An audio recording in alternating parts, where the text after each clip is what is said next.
ఆషాఢ మాసం సందర్భంగా మన కాసం ఫ్యాషన్స్ కిలో చీరలు కొనండి, అరకిలో చీరలు ఉచితంగా పొందండి. ఆ డేటాబేస్ కంపెనీ వాడికి అడిచిన చెక్కు ఇంట్రెస్ట్ తో సహా మొత్తం బ్యాక్ చేశాను. అదేంటండి, మెగామాక్స్ కంపెనీతో మనం ఇప్పుడు సినిమా చేయట్లేదా? ఆడికి 70% ఓవర్సీస్ షేర్ కావాలంట. పైగా ఎప్పుడు ఏ క్లాస్ పెడతాడు, ఎప్పుడు ఏ క్లాస్ పెడతాడు. మరి ఇప్పుడు మన సినిమాకి ఫైనాన్స్ ఎవరు చేస్తారు సార్? ఆల్రెడీ ఇంకోటి సెటప్ చేశా. వాడికి 30% ఓవర్సీస్ షేర్ ఇస్తే చాలు. ఆయనదే కంపెనీ సార్? కంపెనీ కాదు, అడ్డా. పేరు శ్రీశైలం అన్న. పెద్ద రౌడీ. రౌడీయా? రౌడీ మన సినిమాకి ఫైనాన్స్ చేయడం ఏంటి సార్? మనకు కావాల్సింది అది డబ్బు, రౌడీజం కాదు. పైగా కార్పొరేట్ కంపెనీ బ్యాక్గ్రౌండ్ ఫైనాన్స్ చేసేది ఏ బిన్ లాడెను, ఏ దావుద్ ఇబ్రహీమో ఉండొచ్చు కదా, మనకు తెలియదు కదా. ప్రతి ప్రొడ్యూసర్ అనక ఓ డాన్ ఉంటాడు. శ్రీశైలం అన్న ఇప్పుడు మర్డర్లు మానేసి చాలా మంచోడైపోయింది. మర్డర్లా? మర్డర్స్ చేశాడు ఆయన? చాలా. కానీ అన్ని కేసుల్లో కోర్టు ఆయన నిర్దోషిగా విడుదల చేసింది. అదలా? సాక్షులు లేరు కాబట్టి. సాక్షులు ఎందుకు లేరు? సాక్షులను కూడా చంపేశాడు.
ఇవాళ కూడా ఎవరు రాలేదరా?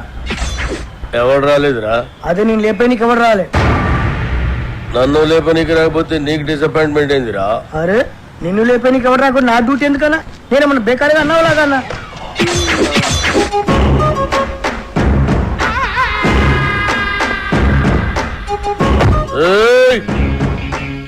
కంటితో చూస్తే ఆర్డర్, కన్నుతో చూస్తే మర్డర్.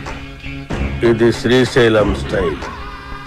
జనానికి గన్ అంటే భయం, గన్నుకి నేనంటే భయం. అలా నువ్వు అంటే నాకు భయం లేదనా? దిల్లానా? అరే చూప్, నీ గురించి కాదురా, గన్ గన్ గురించి. Welcome to the cinema industry Srisailam అన్నా. అసలు మీకున్న బ్యాక్గ్రౌండ్ ఈ సినిమా ఇండస్ట్రీలో ఎవరికి ఉందన్నా? అన్నా బ్యాక్గ్రౌండ్ కాదురా, బ్యాక్ క్రౌడీస్. అన్నా ఇతని పేరు అప్పలరాజు, మన సినిమా డైరెక్టర్.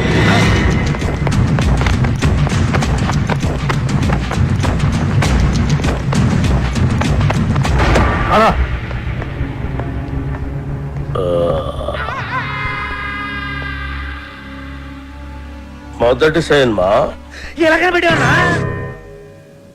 నేను మొట్టమొదట మర్డర్ చేసినప్పుడు సిన్సియారిటీ నీ కళ్ళలో కనిపిస్తుంది.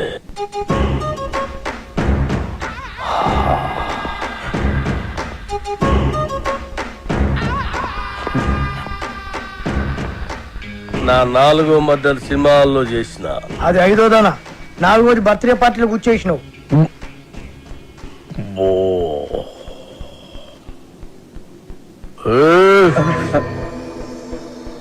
కూకోమని కూడా అన్న చెప్పాలా? కూకోరి.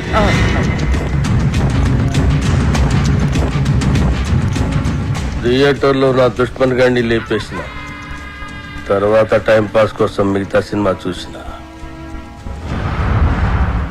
అప్పటి శాంతి ఇంట్రెస్ట్.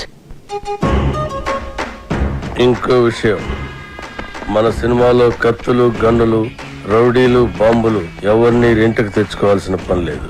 అన్ని మన దగ్గరే ఉన్నాయి, ఫ్రీ. సార్ సార్ సార్, మనది అలాంటి సినిమా కాదు సార్. మంచి ఫీల్, ఎమోషన్, సెంటిమెంట్ ఉన్న గొప్ప ట్రాజడీ సినిమా సార్.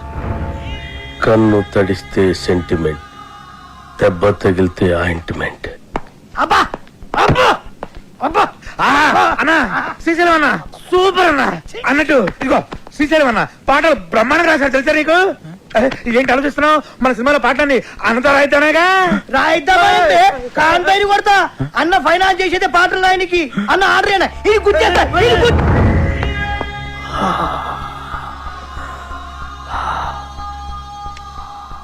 గన్నుకుంటుంది కన్నీరు, బుల్లెట్టుకుంటుంది పన్నీరు.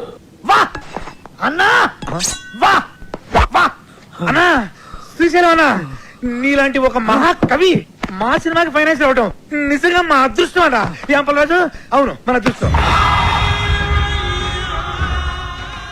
సినిమాలో నా పాటలు పెట్టుకుంటే గన్నుకు బదులు పెన్నుంటుంది, లేదంటే మీ అందరి తలల్లో బుల్లెట్ ఉంటుంది. వా అన్న వా వా వా వా వా వా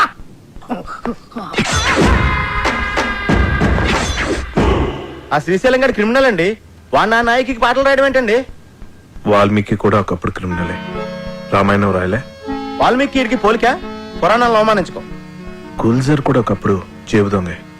రైటర్ అయ్యాడు కదా. గుల్జార్ చెబుతాంగా, ఎవడు చెప్పండి నీకు? తెలుసు. Shall I check it on the net? నెట్లో ఉండదు. Net లో అన్ని ఉంటాయి. ఉండవు. నెట్లో లేని ఇన్ఫర్మేషన్ కూడా నీ దగ్గర ఉంటున్నట్టు. ఉండదు. మరి ఉండదన్నాగా. ఇందాక ఉంటున్నాను కదా. ఉండదు అన్నాను. Shut up! What is this confusion? Are you trying to say that it's not on the net and you know it, or it is on the net and you don't know it, or you are on the net or the net is on you? అబ్బా అప్పలరాజు, అర్థం చేసుకోండి. శ్రీశైలం అన్న మనం పాటలు రాయమన్నందుకే ఆవిడ మనకి finance ఇస్తున్నాడు. ఆవిడ పాటలు మనకు వద్దంటే కత్తితో కాదు గన్నుతో గొంతు వస్తాడు. అలాంటి దగ్గర ఫైనాన్స్ ఎందుకు తీసుకున్నారు సార్? ఇప్పుడు కాదంటే వాడు మళ్ళీ మర్డర్స్ మొదలు పెడతాడు. అంటే ఇప్పుడు నేను ఆడికి భయపడి చచ్చినట్టు ఆడు ఏమి రాస్తే ఆ పాటలు నా సినిమాలో పెట్టుకోవాలా? అసలు ఆడికి పాటలకి సంబంధం ఏంటండి? లిరిక్స్ స్పెల్లింగ్ తెలుసు ఆడికి? పాటలు ఎవరంటారయ్యా, మ్యూజిక్ వింటారంతే. నీకు కావాల్సిన మ్యూజిక్ నువ్వు కొట్టించుకో, వాడికి కావాల్సిన లిరిక్ వాడు లిరిక్ ఉంటాడు. కాదు గీదు అంటే నీకు ఈ సినిమా ఉండదు, నాకు ఈ గొంతు ఉండదు. పుష్ప అదా, నీతో సినిమాలు ప్లాన్ చేయడం కంటే డబ్బింగ్ సినిమాలు చేసుకుంటే బెటర్. మిమ్మల్ని ఎడ్యుకేట్ చేయడం నా వల్ల కాదే. అంతా అయిపోయింది కృష్ణ. ఇప్పుడు ఆ శ్రీశైలం గాడు పాటలు పెన్న పెట్టి రాయడు, నాకు గన్న పెట్టి రాస్తాడు. హలో రాకీ గారు, పబ్లిక్ లో మీ సినిమా రెస్పాన్స్ సూపర్ గా ఉంది. పబ్లిసిటీ అదిరిపోయిందండి. మీ సినిమా డిస్ట్రిబ్యూషన్ రైట్స్ మాకు ఇస్తే మా బోర్డ్ ఆఫ్ డైరెక్టర్స్ పంపించి మార్కెట్ రేట్ కన్నా ఎక్కువ ఇస్తాం. మా సినిమా ఆల్రెడీ బిజినెస్ అంతా అయిపోయిందండి. ఒంటికన్ను గవర్రాజు మా సినిమా ఏపీ స్టేట్ మొత్తానికి తనే కొనేసుకున్నాడు. You are too late, better luck next time. నేను ఎప్పుడు లేటే. అప్పలరాజు, ఆ డేటాబేస్ గాడు ఇప్పుడు ఇప్పుడు మన కాళ్ళ దగ్గరికి వచ్చేసాడు. రాకీ గారు, ఒంటికన్ గవర్రాజు మన సినిమా కొనట్లేదు, ఆ బాబుగాడి సినిమా కొంటున్నట్ట. ఇది మనం ట్రాప్ చేయడం కోసం ఆ వై వెంకట్ బాబుగాడు గవర్రాజు కలిపి ఆడిన పన్నాగం. మరి ఇప్పుడు మన సినిమా రిలీజ్ ఎలా సార్? పోనీ మనం వేరే డిస్ట్రిబ్యూటర్ ఎవరితో మాట్లాడితే? ఆ ఒంటికన్ను గవర్రాజు కొనలేదంటే మన సినిమా వేరే డిస్ట్రిబ్యూటర్ ఎవడు కొనడయ్యా. కేవీ రెడ్డి గారు, బిఎన్ రెడ్డి గారి కాలంలో ఇలాంటి నమ్మక ద్రోహాలు వెన్నుపోట్లు ఉండేవి కాదు సార్. ఈ సినిమా రిలీజ్ అవ్వకపోతే ఎంత వర్క్ చేసినా వర్క్ వేస్ట్, టైం వేస్ట్. అండలమ్మ తల్లి, నీకు 100 కొబ్బరికాయలు కొడతాను. ఎలాగే నై సినిమాని రిలీజ్ చేయమ్మా. సార్ మనం ఇప్పుడు ఏం చేయాలి సార్? ఆ డేటాబేస్ గడే గతి. బాగా ఆలోచించిన తర్వాత ఆ ఒంటికన్ను గవర్రాజు కంటే ఈ సినిమా రిలీజ్ చేయడానికి మీరే కరెక్ట్ అనిపించి ఈ సినిమా మీకే ఇద్దామని డిసైడ్ చేశాను.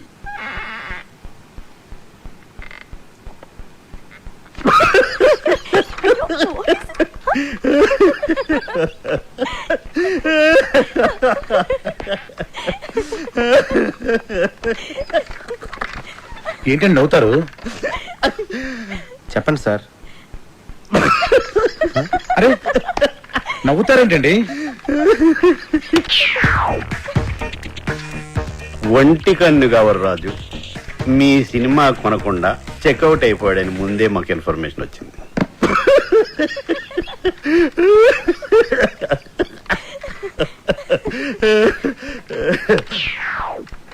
ఆయన కొన్న సినిమా మేము కొని రిలీజ్ చేయాలంటే స్టేట్ లో 70%, ఓవర్సీస్ లో 80% షేర్ మాకు కావాలి. ఇది నిజంగా blackmail sir. This is blackmail. Cinema అంటేనే చీటింగ్. రిలీజ్కి ముందు తీసేవని చీట్ చేస్తారు, రిలీజ్ అయ్యాక చూసామని చిట్ చేస్తారు.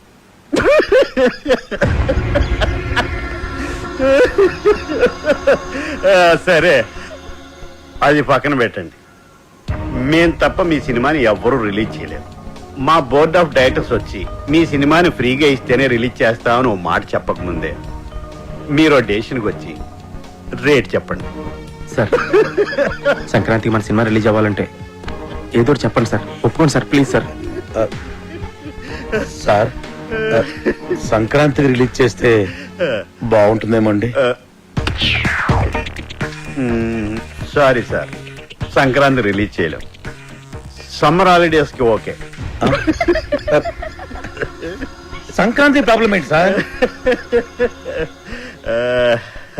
బాబు, వై వెంకట్ కాంబినేషన్ లో వచ్చే సినిమా మీద మీ సినిమా రిలీజ్ చేయడం కంటే సంతలో negative అమ్ముకోవటం better.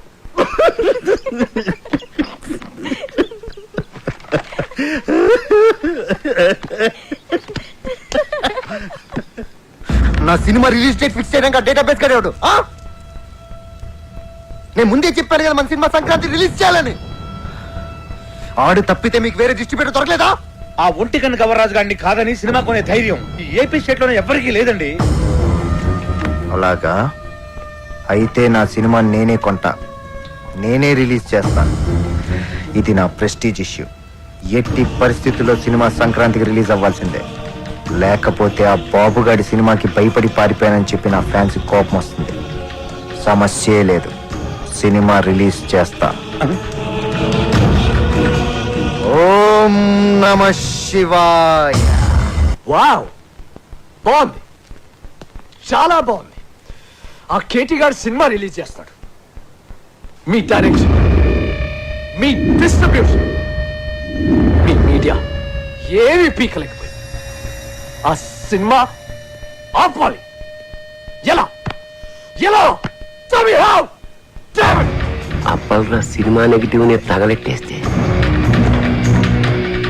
Are you serious? అదంత ఈజీనా? సినిమాను తీయడం ప్రాణం పోయడం కష్టం. తీసిన సినిమాను తగలేయడం ప్రాణం తీసినంత తీసి. నెగిటివ్ యారుళ్ళా ల్యాబుళ్ళా.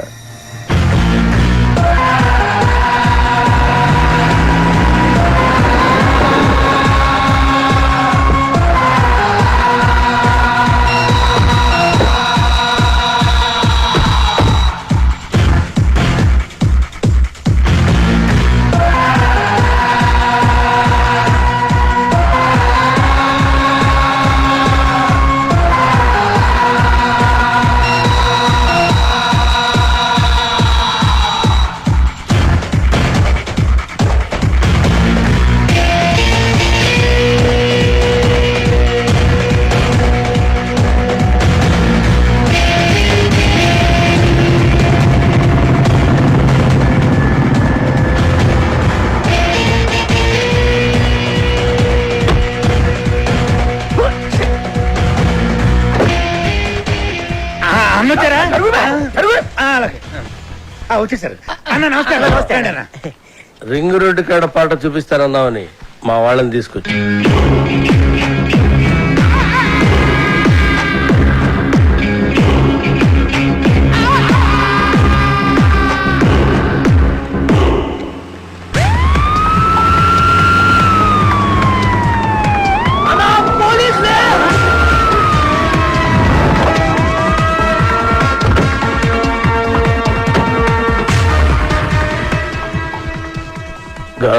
అన్నా మనం ఎందుకు దాక్కున్నాం రా? నాకేమెరికనా? నువ్వు దాక్కున్నావా నేను దాక్కున్నా? మీరెందుకు దాక్కున్నారా? మీరు దాక్కున్నారని మేము దాక్కున్నాం. నేనెందుకు దాక్కున్నాను రా? అదే కదా నా అడిగేది.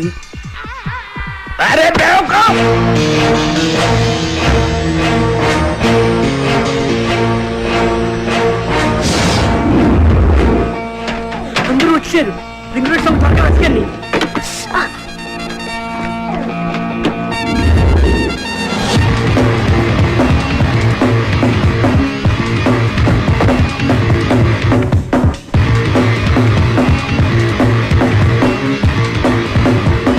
ఏంటి ఇన్స్పెక్టర్ గారు, ఏంటి మీరు ఎలా వచ్చారు?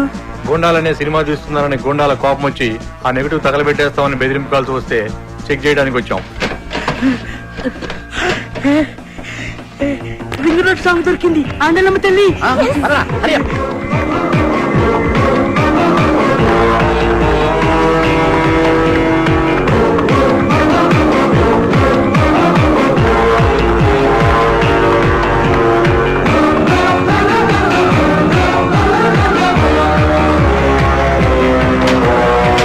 ఈ రింగ్ రోడ్ కాడ సాంగ్ తో బాబు గాడి కెరియర్ ఫినిష్.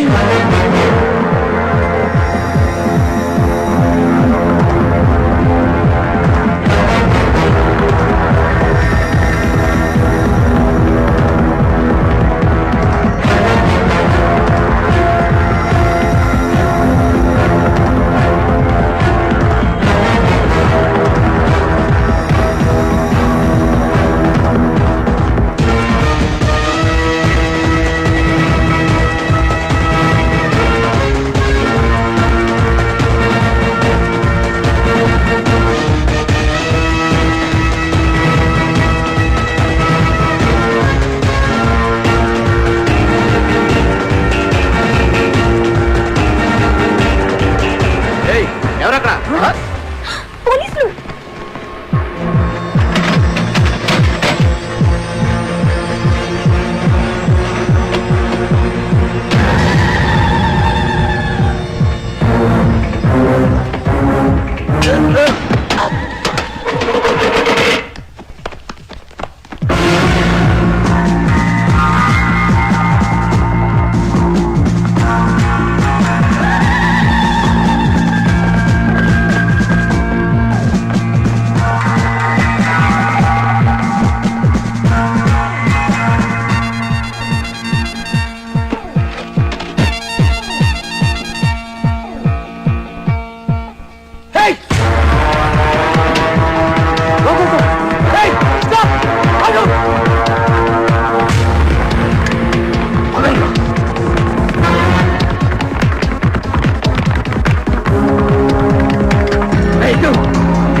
అసలు మీరు ఎందుకు పరిగెత్తున్నారన్నా? నువ్వెందుకు పరిగెడుతున్నావురా? అలా నాకేమరికన్నా నువ్వు పరిగెత్తున్నావు నేను పరిగెత్తున్నా. మీరెందుకు పరిగెడుతున్నారా? మరి నేనెందుకు పరిగెడుతున్నాను? ఏ కాదన్న అడిగడికి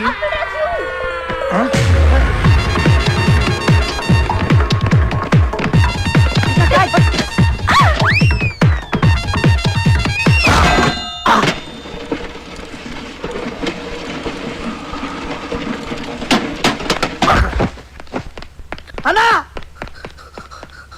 అన్నా అన్నా అన్నా అన్నా అన్నా చచ్చిపోయిన లేదన్నా చచ్చిపోయినావా అన్న? పుల్లెడితో చచ్చిపోతాం అనుకుంటే డబ్బాలు ఎత్తిపోయిన పడి చచ్చిపోయినావా అన్న? ఇట్లుండేటోడి ఎట్లా అయిపోయిన వాళ్ళ? ఎందుకురా ఏడుస్తున్నావు?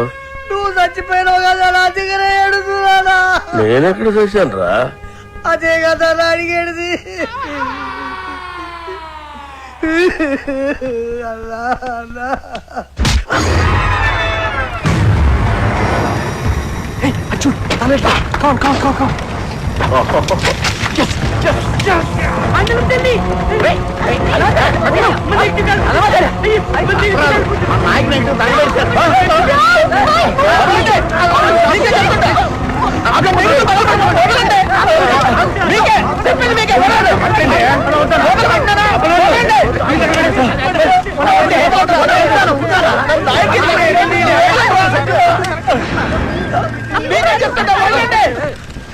నా నాయకి సినిమా తగలబెట్టేశారు. అరే ఇది మీ నాయక సినిమా నెగిటివ్ కాదండి బాబు. రామ్ గోపాలవరం తీసిన కథ, స్క్రీన్ ప్లే, దర్శకత్వం అప్పలరాజు నెగిటివ్. జ్ఞానం ఏమో అప్పలరాజు రాసుంటే వాళ్ళేమో కన్ఫ్యూజ్ అయిపోయి తగలెట్టేశారు ఇక్కడ.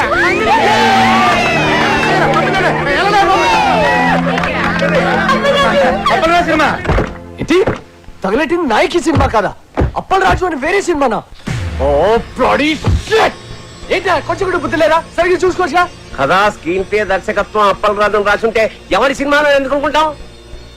ఇప్పుడు ఆ సినిమాని ఆపడానికి చేసిన అన్ని ప్రయత్నాలు తప్పాయి. ఇప్పుడు ఆ బాక్స్ ఆఫీస్ దేవుడే కాపాడాలి. బాక్స్ ఆఫీస్ దేవుడా ప్లీజ్.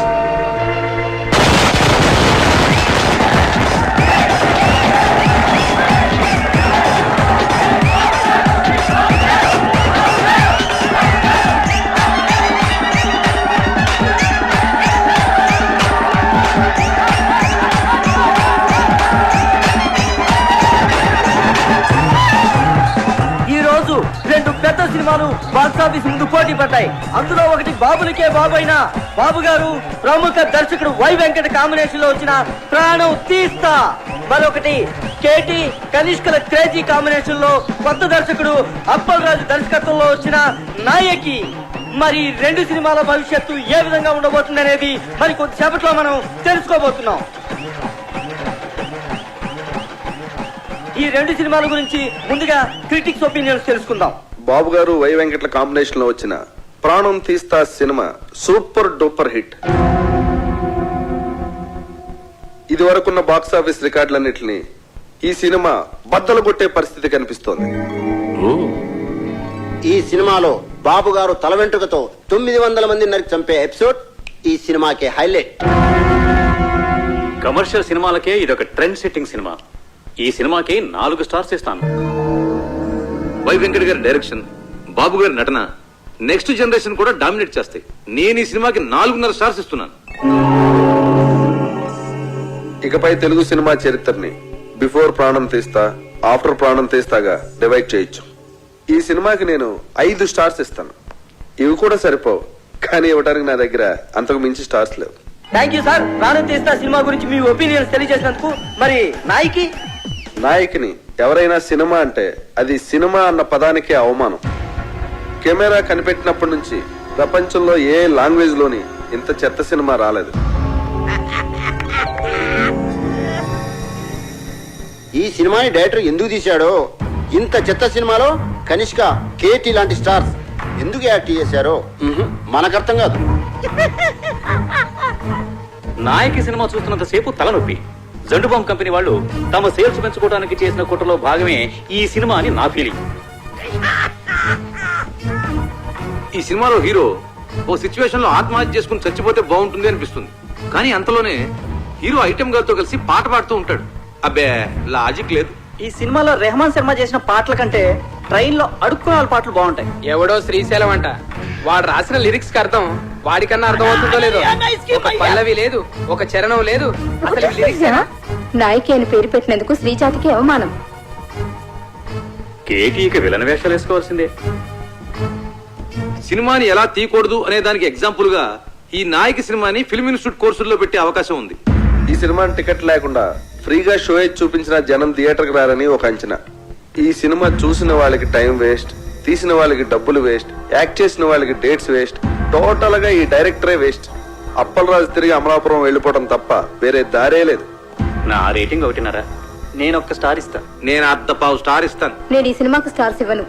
అరా ఈ సినిమాకి స్టార్సా?